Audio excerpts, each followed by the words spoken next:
প্ৰথমে মই ক্ষমা বিচাৰিছোঁ।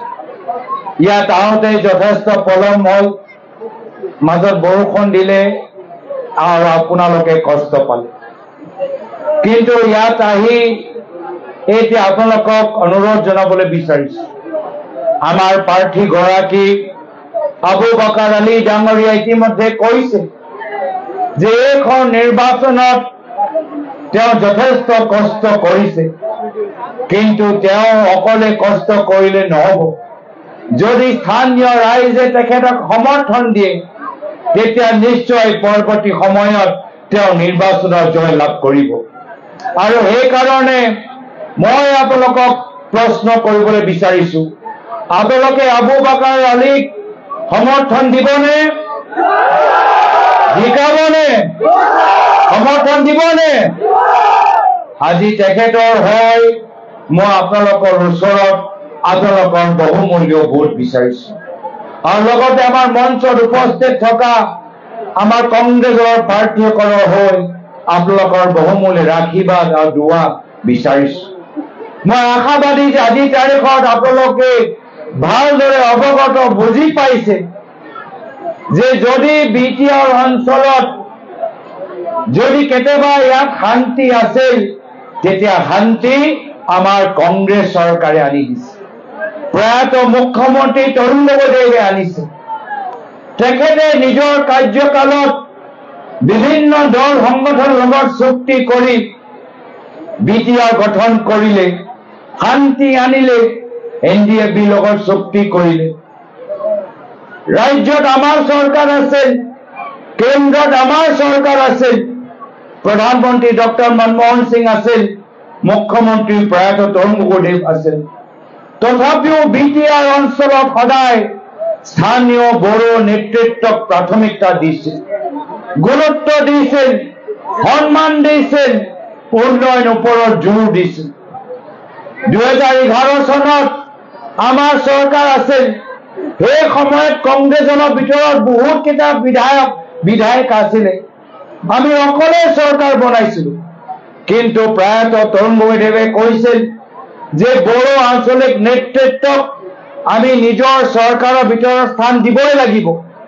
আৰু সেইকাৰণে যদিও সেই সময়ত প্ৰয়োজন নাছিল, প্ৰয়াত তৰুণ গগৈদেৱ উদাৰ মনেৰে কংগ্ৰেছ চৰকাৰৰ ভিতৰত আমাৰ স্থানীয় বড়ো নেতৃত্বক মন্ত্ৰী পদ দিলে। কিন্তু আজিৰ তাৰিখত পৰিস্থিতি বিপৰীত। কেন্দ্ৰত প্ৰধানমন্ত্ৰী নৰেন্দ্ৰ মোদী ডাঙৰীয়া, ৰাজ্যত মুখ্যমন্ত্ৰী হিমন্ত বিশ্ব শৰ্মা ডাঙৰীয়া, কিন্তু আজি তেওঁলোকে বড়ো নেতৃত্বক সন্মান কৰা নাই। তেওঁলোকে বড়ো নেতৃত্বক অপমানিত কৰিবলৈ বিচাৰিছে। কেতিয়াবা UPPL দলক ব্যৱহাৰ কৰে আৰু যেতিয়া কাম শেষ হৈ যায় UPPL দলক আঁতৰাই ৰাখে।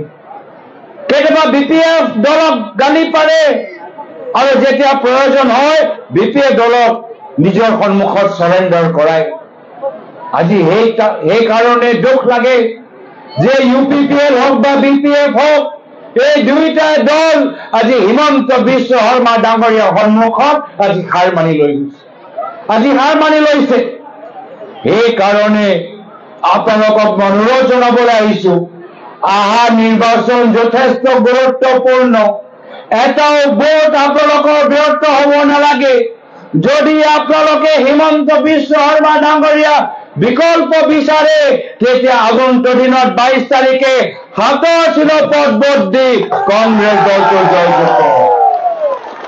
ইতিমধ্যে সমগ্ৰ অসমবাসী ৰাইজে গম পাই গৈছে যে আজিৰ পৰা 7 মাহ পিছত অসমত বিধানসভা নিৰ্বাচন হ'ব। আৰু মানুহে গম পাই গৈছে যে অহংকাৰী অত্যাচাৰী হিমন্ত বিশ্ব শৰ্মা ডাঙৰীয়া আসন নালাগে, আমাক আমাৰ মাজত শান্তি সম্প্ৰীতি আনা কংগ্ৰেছৰ নেতৃত্বৰ চৰকাৰ লাগে। আজি দুখ লাগে যে আজি হিমন্ত বিশ্ব শৰ্মা ডাঙৰীয়া কেলেংকাৰী কথা কয়, কিন্তু ৰাজ্যত তেওঁলোকৰ চৰকাৰ, তেওঁলোকৰ EM আছে আজি কাউন্সিলত, তথাপিও আজি পইচাৰ কিমান লুণ্ঠন হৈছে। শিক্ষা আৰু চিকিৎসাৰ ওপৰত যিমান জোৰ দিব লাগিছিল আজি তেওঁলোকে জোৰ দিয়া নাই। আজি ক্ষমতাৰ কাৰণে তেওঁ একদম যিকোনো পৰ্যায়লৈকে যাব পাৰে। কংগ্ৰেছে বিটিআৰ অঞ্চলত শান্তি আনিলে। প্ৰায়তঃ তৰুণগদেৱে সকলো ল'ৰা ছোৱালীৰ হাতত ফাৰ্ষ্ট ডিভিজন পালে, বিনামূলীয়া লেপটপ দিছিল, আত্মসহায়ক গোটৰ ওপৰত জোৰ দিছিল। কিন্তু আজিৰ তাৰিখত মুখ্যমন্ত্ৰী হিমন্ত বিশ্ব শৰ্মা ডাঙৰীয়া ভায়েকৰ ককায়েকৰ মাজত কাজিয়া লগাই সংঘাত সৃষ্টি কৰি নৱ প্ৰজন্মৰ হাতত বন্দুক দিবলৈ বিচাৰে। এয়া হ'ল পাৰ্থক্য। কংগ্ৰেছে ল'ৰা ছোৱালীৰ হাতত কম্পিউটাৰ লেপটপ দিবলৈ বিচাৰে আৰু হিমন্ত বিশ্ব শৰ্মা ডাঙৰীয়া যুৱকৰ হাতত এতিয়া বন্দুক দিবলৈ বিচাৰিছে। সেইকাৰণে শ্ৰদ্ধেয় ৰাইজ, আমাক এই নিৰ্বাচনত বহুত ভালদৰে চিন্তা কৰাৰ পিছত নিজৰ ভোটটো দিব লাগে। কোনো পদ্ধতিৰে আমি বিজেপি দলটোক শক্তিশালী হ'বলৈ নিদিওঁ, কিন্তু গম পাব লাগিব যে কোনকেইটা দল আজি বিজেপি আগত নিমাত হৈ আছে। আজি UPPL দলৰ নেতৃত্বৰ কথা শুনিব, BPF দলৰ নেতৃত্বৰ কথা শুনিব। দুয়োটা দল হিমন্ত বিশ্ব শৰ্মা ডাঙৰীয়াৰ অহংকাৰৰ সম্পৰ্কত এটা মাত তেওঁলোকে নামাতে। আৰু হিমন্ত বিশ্ব শৰ্মা ডাঙৰীয়া আজিৰ তাৰিখত ইমান অহংকাৰী, আজিৰ তাৰিখত দুখীয়া ৰাইজক আজি তেওঁলোকে কিমান অন্যায় অত্যাচাৰ কৰে মোতকৈ বেছি ভালদৰে আপোনালোকে জানে। কাৰো লগত আলোচনা নকৰাকৈ আজি দুখীয়া মানুহৰ মাটি আদানী আম্বানী আৰু পতঞ্জলীক চম্ভালি দিছে।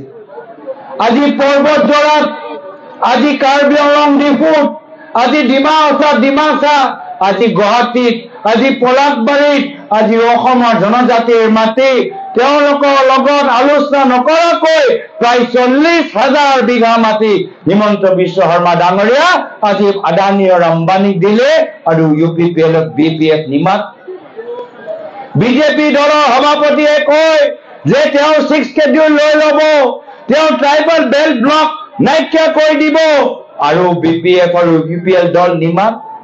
বিজেপিয়ে কয় আমি সকলোকে মাটি দিম, সকলোকে মাটি পট্টা দিম, কিন্তু তেওঁলোকে দুখীয়া মানুহক মাটি পট্টা দিয়া নাই, কিন্তু নিজৰ পৰিবাৰৰ নামত শ বিঘাৰ মাটি আজি মালিক আজি বিজেপি দল হৈ গৈছে। আপোনালোকক ঘৰ দিব পৰা নাই, কিন্তু বুলডোজাৰ চলাই আজি আপোনালোকৰ ঘৰখিনি ভাঙি দিছে। আজি আদিবাসী শ্ৰমিকসকলক কি কৈছিল যে বিজেপিক ভোট দিয়ক, বাগানত আপোনালোকৰ হাজিৰা বৃদ্ধি হ'ব। হাজিৰা বৃদ্ধি হ'ল? নাই হোৱা। কিন্তু এতিয়া বাগানৰ ভিতৰত যদি জল জীৱন আঁচনি পাইপ দেখা পায়, খালি মাত্ৰ পাইপ হৈ আছে, তাৰ ভিতৰত পানী নাই।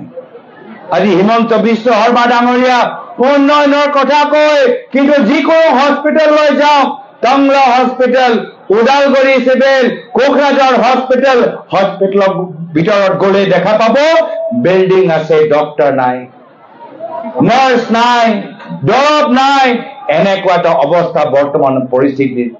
সেইকাৰণে আপোনালোকক আমি অনুৰোধ জনাইছো যে আমি বিটিআৰ সমষ্টিত বিটিআৰ নিৰ্বাচনত এটা নতুন সংকল্প আমি ল'ব লাগিব। আপোনালোকে UPPLৰ শাসন দেখিলে, আপোনালোকে বিজেপি দলৰ শাসন দেখিলে, আপোনালোকে BPF দলৰ শাসন দেখিলে, এইবাৰ কংগ্ৰেছ দলক এটা সুযোগ দিয়ক, এইবাৰ কংগ্ৰেছ দলক এটা সুযোগ দিয়ক। সকলোকে দেখিলে, সকলৰ কাম আপোনালোকে দেখিলে। আজি তাৰিখত মই ইয়াত উপস্থিত হৈ মাত্ৰ অনুৰোধহে জনাইছো যে কংগ্ৰেছ দলক সুযোগ দিয়ক। তো শ্ৰদ্ধেয় ৰাইজ, মই আজি বিশেষ দেশলৈ ক'বলৈ নিবিচাৰো, কিন্তু মই জানো যে আজি এইখন সভা ইমান সুন্দৰকৈ আপোনালোকে আয়োজন কৰিছে, তাৰ বাবে আমাৰ গোটেই আমাৰ ব্লক কংগ্ৰেছ, মণ্ডল কংগ্ৰেছ, প্ৰদেশ কংগ্ৰেছৰ অবজাৰ্ভাৰ, আমাৰ বিধায়কসকল, আমাৰ প্ৰাৰ্থীসকল যিদৰে কষ্ট কৰিছে, মই সকলোকে নিজৰ ফালৰ পৰা আন্তৰিক মৰম আৰু শুভেচ্ছা জ্ঞাপন কৰিছো। পবিত্ৰ সময়, অসমত ভাদ মাহ, অলপ দিনৰ পিছত কৰম পূজা, অলপ তাৰ পিছত দুৰ্গা পূজা, কালী পূজা। এই পবিত্ৰ সময়ত সকলৰ মাজত শান্তি সম্প্ৰীতি থাকক, অসমৰ মাজত সদায় উন্নয়নৰ পোহৰ জিলিকি থাকক, সকলৰ ঘৰৰ মংগলৰ কামনা কৰি পুনৰবাৰ অহা 22 তাৰিখে হাতৰ চিহ্নত ভোট দিবলৈ অনুৰোধ জনাই মই ইয়াতে নিজৰ চমু এষাৰ সামৰিছো। ধন্যবাদ।